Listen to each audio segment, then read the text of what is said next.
अस्सलाम वालेकुम। उम्मीद है कि आप खैरियत से होंगे। स्टूडेंट्स, हम कर रहे हैं फंडामेंटल लॉ ऑफ ट्रिग्नोमेट्रीज 10.2 एक्सरसाइज के एंडिंग क्वेश्चंस हैं और आज हम इस एक्सरसाइज को वाइंड अप करेंगे। इससे पहले हम कुछ फार्मूलेज लिखते हैं जो आपको याद नहीं है, हमने फंडामेंटल लॉ ऑफ ट्रिग्नोमेट्री में किए। आइए हम इसके कुछ क्वेश्चन करते हैं।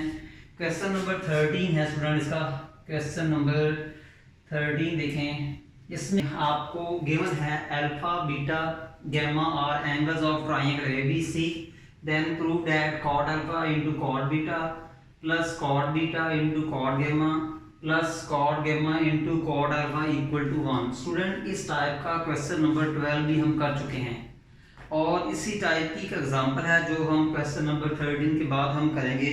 तो स्टूडेंट आइए आगाज करते हैं। सॉल्यूशन देखें कि सेंस मीनिंग कि जो चीज़ या जो डाटा हमें गिवन है, हमें गिवन क्या है, अल्फा बीटा और एंगल्स ऑफ ट्रायंगल। स्टूडेंट, अगर अल्फा बीटा गैमा ट्रायंगल्स के एंगल हैं तो इनका जो सम होगा वो क्या होगा 180। और यू नो कि ट्रायंगल के ये देखें, ये एक ट्रायंगल है, vertex A adjacent angle alpha, vertex B adjacent angle beta, vertex C adjacent angle gamma. Diagram बनाने की जरूरत नहीं है, सिर्फ एक समझने की हद तक। Student, if alpha beta gamma are angles of triangles, तो देन इन ऑल एंगल्स का जो सम होगा वो क्या आएगा जी 180 डिग्री या पाई रेडियन होगा। गैमा को राइट में शिफ्ट करें, alpha plus beta is equal to pi minus gamma. Student, हमारे प्रूफ में कॉट है तो taking cot on both side, taking cotangent on both sides, cot of alpha plus beta is equal to cot of pi minus gamma। Student, cot alpha plus beta का formula आपको आता है, वो क्या है जी, cot alpha into cot beta minus 1 over cot beta plus cot alpha is equal to. Student, याद रहे कि जो cot देखें, बिकॉज हमने ये चीज़ इसी एक्सरसाइज के 10.2 एक्सरसाइज के क्वेश्चन 1 में ये चीज़ पढ़ी है, cot pi minus theta is equal to minus cot theta. Student, इसी एक्सरसाइज 10.2 का क्वेश्चन नंबर 1 में हमने पढ़ा है cot pi minus theta is equal to minus cot theta. इस चीज़ का शॉर्टकट जो मेथड है कि शॉर्टकट तरीके से फाइंड करना cot pi minus theta minus cot theta का इक्वल है। ये 10.1 एक्सरसाइज में जब हम अलाइड एंगल्स करेंगे तो फिर मैं आपको ये बताऊंगा। तो student, cot pi minus gamma, ज़ाहिर यहाँ पाई के साथ थीटा था तो कॉट के साथ थीटा लिखा, यहाँ पाई के साथ गैमा है तो कॉट के साथ भी क्या आएगा जी, गैमा ही आएगा। तो ये क्या आएगा, कॉट गैमा। नहीं क्वेश्चन स्टूडेंट, तो ये क्या आएगा जी, cot alpha cot beta minus 1 over cot beta plus cot alpha is equal to minus, तो ये कॉट गैमा वैसे का वैसे ही आ गया। स्टूडेंट, इसको क्या करें कि आप क्रॉस मल्टीप्लिकेशन करें, ठीक है। तो ये क्या बनेगा ज़रा देखिएगा, क्रॉस मल्टीप्लिकेशन करेंगे तो ये cot alpha into cot beta minus 1। Students, minus cot gamma will multiply cot beta plus cot alpha, तो minus cot gamma into cot beta plus cot alpha is equal to cot alpha into cot beta minus 1। Student minus cot gamma cot beta और cot alpha दोनों से multiply होगा।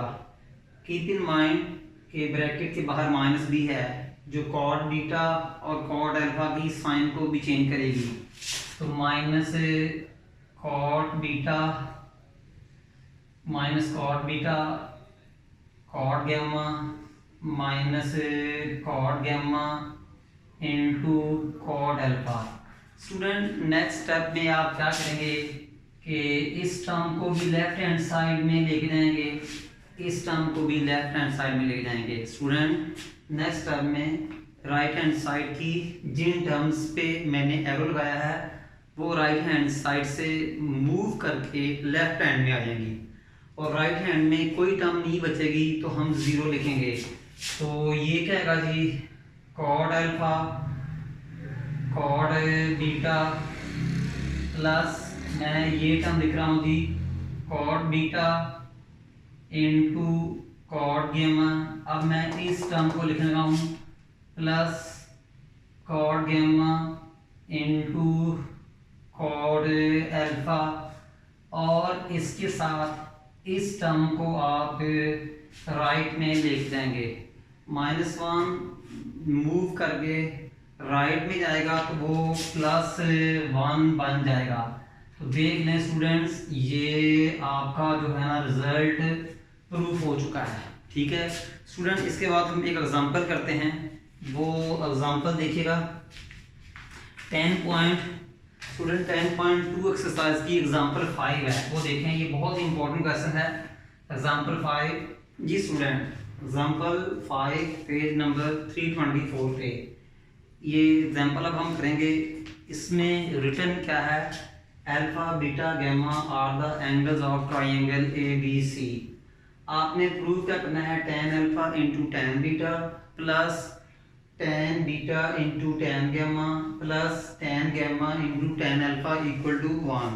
आइए student इसका आगाज करते हैं। देखिए जी, देखिए alpha beta gamma are angles of triangle.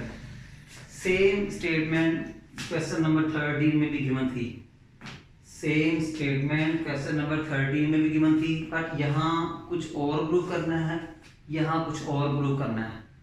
तो if alpha beta gamma are angles of triangle, तो श्योरली इसके तमाम एंगल का जो सम होगा वो 180 होगा। तो alpha plus beta plus gamma is equal to 5। Student आगे आपकी ऑप्शन है, अल्फा को राइट में ले जाना है अल्फा को ले जाएं, बीटा को राइट में लेना है तो बीटा को ले जाएं, गैमा को ले जाना है तो गैमा को ले जाएं। तो बेटा इसको मैं राइट में लेके गया तो ये alpha plus beta is equal to pi minus gamma. Student ज़रा तवज्जो कीजिएगा कि हमारे प्रूफ में टेंजेंट फंक्शन जो है ना वो यूज़ हुआ है, तो that's why taking tangent on both sides. तो टेकिंग टेंजेंट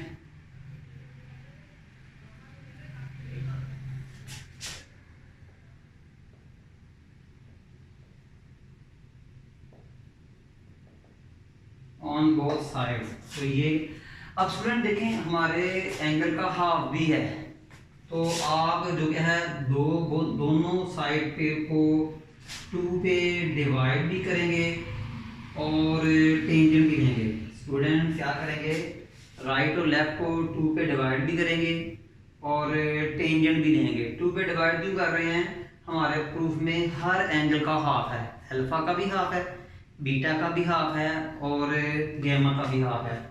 इसलिए हम क्या करेंगे, taking tan on both side, दोनों साइड का हम tan भी लेंगे। अब स्टूडेंट देखिएगा जी, tan इसको मैं अल्फा ओवर 2 लिख सकता हूँ और मैं इसको बीटा ओवर 2 लिख सकता हूँ, इज इक्वल टू टेंजेंट इसको मैं पाई बाय 2 भी लिख सकता हूँ और गैमा बाय 2 भी लिख सकता हूँ। स्टूडेंट इस पर tan अल्फा प्लस बीटा का फार्मूला लगाएं, जो हमने यहाँ भी था। वो क्या था जी, tan alpha plus beta is equal to, student ये किसके इक्वल था, first angle alpha second angle beta.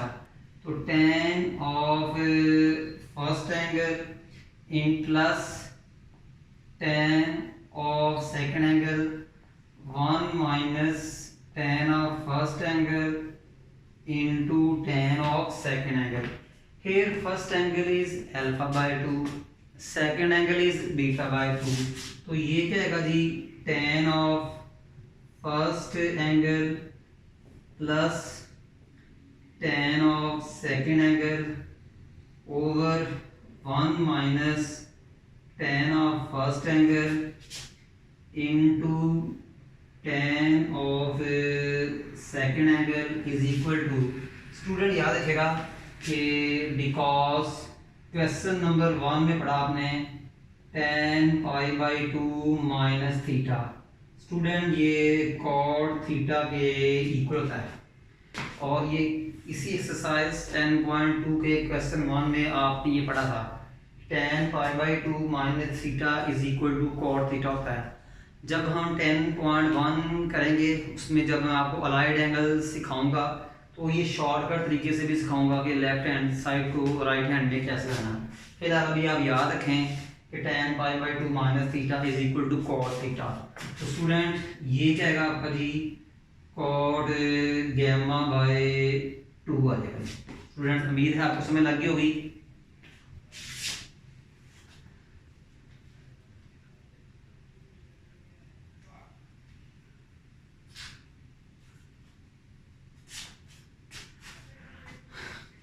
Student tan alpha by 2, tan alpha by 2 plus tan beta by 2 over 1 minus tan alpha by 2 into tan beta by 2 is equal to, ये जो cot है, cot किसका reciprocal होता है, आपने पढ़ा हुआ है, because cot theta is equal to 1 by tan theta. Student आपने चैप्टर 9 में ये चीज़ पढ़ी है, cot theta is equal to 1 by tan theta. तो मैं कॉट गैमा बाय 2 को 1 बाय tan गैमा बाय 2 से रिप्लेस कर रहा हूँ। अब क्या करेंगे, क्रॉस मल्टीप्लिकेशन करेंगे। तो ये क्या होगा जी, tan gamma by 2 into tan alpha by 2 plus tan beta by 2। Student 1 जो है 1 minus tan alpha by 2 beta by 2 से भी मल्टीप्लाई होगा, 1 into 1 minus tan alpha by 2 tan beta by 2। Student tan gamma by 2, tan alpha by 2 और tan beta by 2 दोनों function से multiply होगा। तो ये क्या आएगा जी, tan alpha by 2 tan gamma by 2 plus tan gamma by 2 into tan beta by 2। Student 1 इन दोनों से मल्टीप्लाई होगा, वो वैसे आ जाएगा। तो 1 minus tan alpha by 2 and tan beta by 2। Student next step में क्या होगा कि ये टर्म लेफ्ट हैंड साइड को मूव करेगी। स्टूडेंट क्या होगा, ये टर्म जो है लेफ्ट हैंड साइड को क्या करेगी जी, कि मूव करेगी। तो पहले ये लिखेंगे, देखें पहले मैं ये टर्म लिख रहा हूँ जी, tan alpha by 2 tan beta by 2, फिर ये लिखेंगे plus tan beta by 2 tangent gamma by 2। अब इसको लिखेंगे plus tan alpha by 2 tan gamma by 2 is equal to 1। देख लें स्टूडेंट्स, ये बात जो है वो प्रूफ हो चुकी है और यही हमने जो था ना वो प्रूफ करना था। उम्मीद है आपको समझ लगी होगी।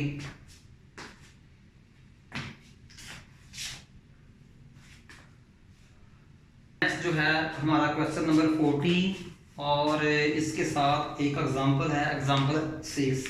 ये बेसिकली इसमें पोलर कोऑर्डिनेट्स बताए गए हैं। आइए आपको आज मैं पोलर कोऑर्डिनेट और जो है कार्टेशियन कोऑर्डिनेट के दरमियान रिलेशन बताता हूँ। स्टूडेंट ये है आपका जी पोलर कोऑर्डिनेट्स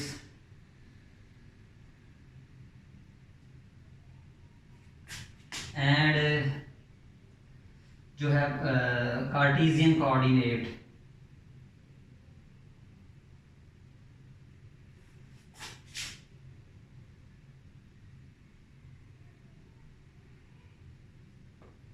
ठीक है, तो स्टूडेंट जो होता है पोलर कोऑर्डिनेट्स ये होता है आर और थीटा।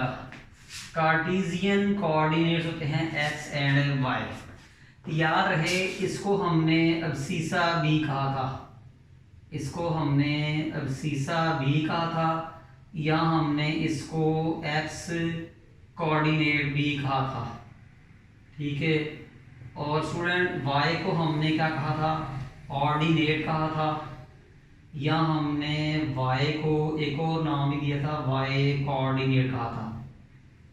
ठीक है, आर जो है डिस्टेंस है, आर क्या है, distance from origin, distance of P point from origin, और थीटा क्या जी, एंगल। ठीक है, ये मैं डायग्राम में बताऊंगा थीटा क्या है। स्टूडेंट देखें ये आपका वाई एक्सिस और ये आपका एक्स एक्सिस। ठीक है, तो y positive, x positive, origin. Okay student ये आपका पॉइंट पी है, इसके कोऑर्डिनेट्स एक्स वाई हैं और आर थीटा भी हैं। ठीक है स्टूडेंट, ये आपका पॉइंट पी प्लेन के अंदर ये आपका पॉइंट पी है, एक्स वाई इसके कार्टेशियन कोऑर्डिनेट हैं, आर थीटा इसके पोलर कोऑर्डिनेट्स हैं। स्टूडेंट इस पॉइंट से एक्स एक्सिस के ऊपर परपेंडिकुलर ड्रॉ करें पी ए, तो ये पॉइंट पी का वाई डिस्टेंस और ये पॉइंट पी का एक्स डिस्टेंस। तो स्टूडेंट इसी पॉइंट पी का ओरिजिन से जो डिस्टेंस है जिसको हम कह सकते हैं आर क्या है, distance of point P from origin. What is r, distance of point P from origin. अब ओ पी लाइन का एक्स एक्सिस के साथ जो एंगल है उसे हम क्या कहेंगे, थीटा। स्टूडेंट एक फाई भी होता है, फाई सुन लें। स्टूडेंट देखें ये आपका एक्स एक्सिस, ये वाई एक्सिस। स्टूडेंट सपोज करें ये आपका सर्कल है। स्टूडेंट ऐसी लाइन जो सर्कल को वन पॉइंट पे टच करे उसे क्या कहते हैं जी, tangent. A line which touch the circle at one point is called tangent. Tangent x axis को कट कर रही है ना, उस यानी एक्स एक्सिस के साथ एंगल बना रही है ना, तो टेंजेंट का एक्स एक्सिस के साथ जो एंगल होता है उसे फाई कहते हैं। इसे फाई के तो और बहुत सारे मीनिंग्स हैं, सॉलिड ज्योमेट्री में और हैं, प्लेन ज्योमेट्री में और हैं, बट यहाँ हम बता रहे हैं कि टेंजेंट लाइन एक्स एक्सिस के साथ जो एंगल बनाती है उसे क्या कहते हैं स्टूडेंट, फाई कहते हैं। ठीक है जी।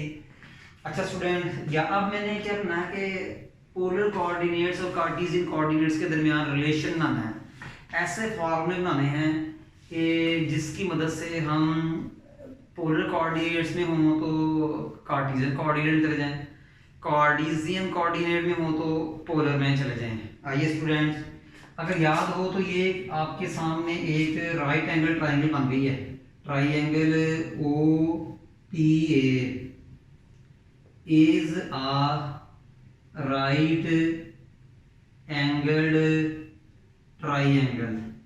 ठीक है स्टूडेंट, ये आपके सामने एक राइट एंगल ट्राइंगल बन गई है। स्टूडेंट ये थ्योरी समझ रही है, एंटी टेस्ट में इसमें से एमसीक्यू कभी कभी आ जाती है। तो आपने स्टूडेंट याद रखना ये परपेंडिकुलर है आपका और ये आपका बेस है और ये आपका हाइपोटेन्यूज है। स्टूडेंट आपने पढ़ा होगा कॉस थीटा, ये क्या होता है, base over hypotenuse, base over hypotenuse ये होता है। अब r को cos थीटा से मल्टीप्लाई करें तो x is equal to r cos theta, ये पहला रिलेशन आ गया। स्टूडेंट यहीं से आप बनाएं साइन थीटा क्या होता है आपका जी, परपेंडिकुलर जिसे हम कहते हैं y ओवर हाइपोटेन्यूज जिसे हम कहते हैं जी r कहते हैं। यहाँ से y की वैल्यू निकालें तो y is equal to r sine theta.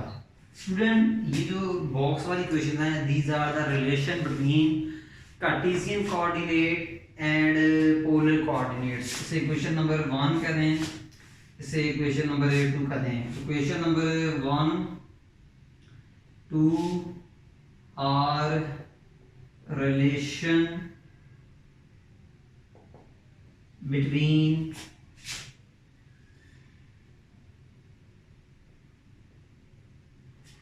polar coordinate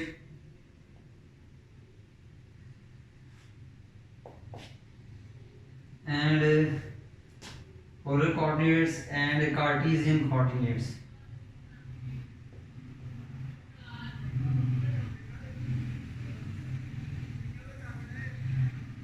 ठीक है, polar coordinates and Cartesian coordinates के दरमियान में रिलेशन है। स्टूडेंट एक और भी है बट उसकी जरूरत नहीं है, अभी आपके सिलेबस में ये इतना ही है, अब इसको आप समझ लीजिएगा।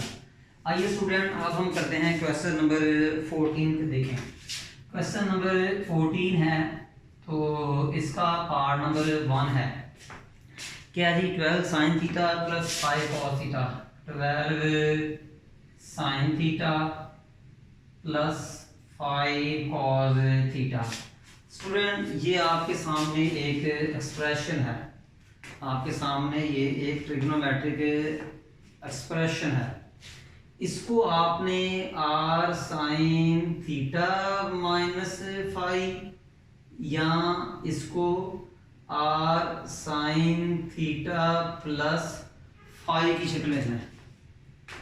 स्टूडेंट सुन लें, आपने इसको r sine theta plus 5, r sine theta minus 5 की शक्ल में लिखना है। ठीक है स्टूडेंट, अच्छा आइए बिस्मिल्लाह करते हैं। और r में बता चुका हूँ, r क्या है, पॉइंट E का ओरिजिन से डिस्टेंस, और थीटा बता चुका हूँ OP का x एक्सिस के साथ एंगल थीटा, फाई बता चुका हूँ कि टेंजेंट का x एक्सिस के साथ एंगल। स्टूडेंट इसको सॉल्व कैसे करना है, याद रखिएगा इस एक्सप्रेशन को अगर प्लस में है तो हम इस फॉर्म में जाएंगे, अगर इन यहाँ पर माइनस है तो हम ऊपर वाली फॉर्म में जाएंगे। फिर सुन लीजिएगा स्टूडेंट, अगर यहाँ पर प्लस का साइन है तो हम इस फॉर्म में जाएंगे, अगर यहाँ नेगेटिव साइन है तो हम इस फॉर्म में जाएंगे।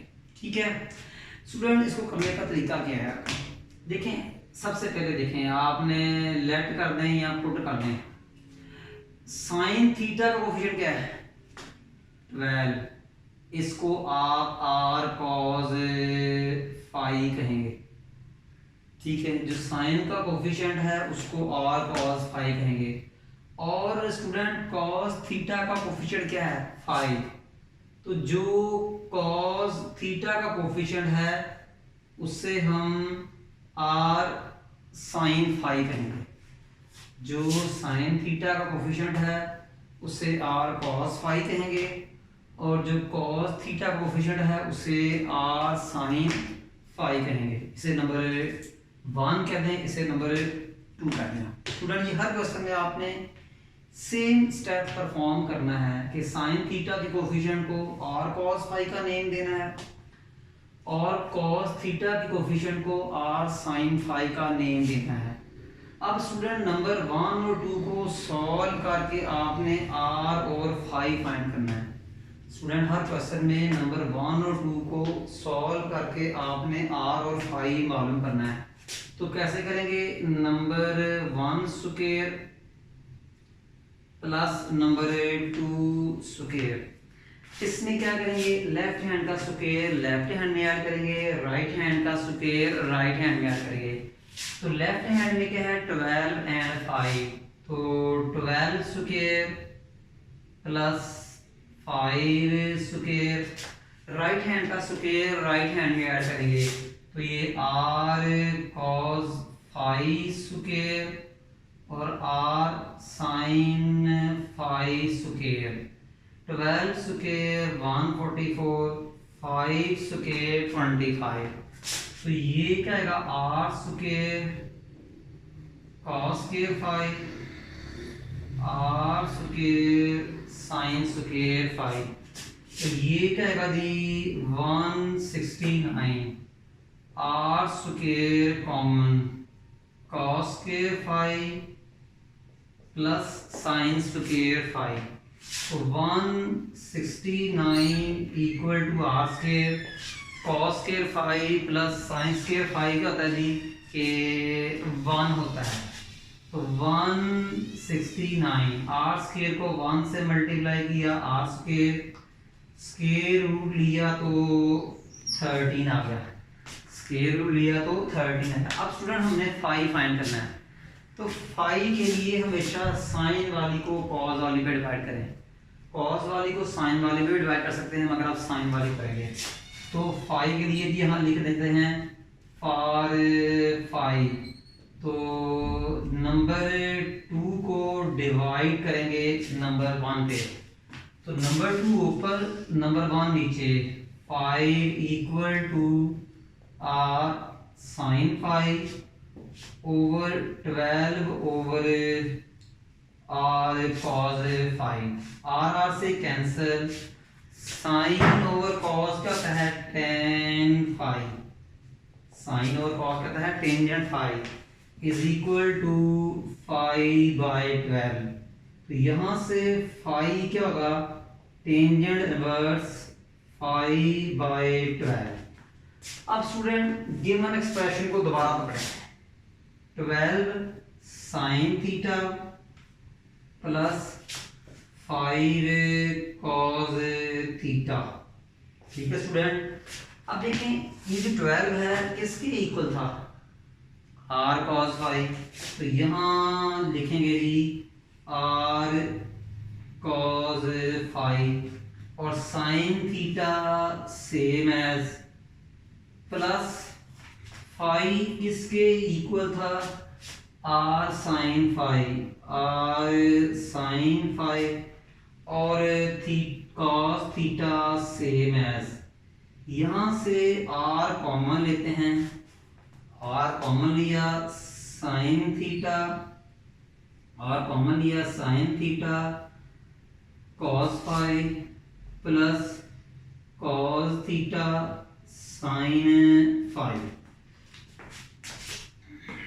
ये क्या आएगा आपका 12 sin theta plus 5 cos theta is equal to r। Student देखा जाए इसको आप अल्फा कहें, इसको आप बीटा, अल्फा और बीटा, देखा जाए तो ये साइन अल्फा प्लस बीटा का फार्मूला है। अल्फा मीन थीटा और बीटा मीन 5, वेयर नीचे यहाँ लिख दें कि r किसके इक्वल था, r जो था वो इक्वल था 13, r को एम्पलीट्यूड भी कहते हैं, r को स्टूडेंट एम्पलीट्यूड भी कहते हैं, और 5 किसके इक्वल है tangent inverse 5/12। So okay student समझ लगी होगी आपकी। हमने तमाम क्वेश्चंस को इसी पैटर्न पे करना है।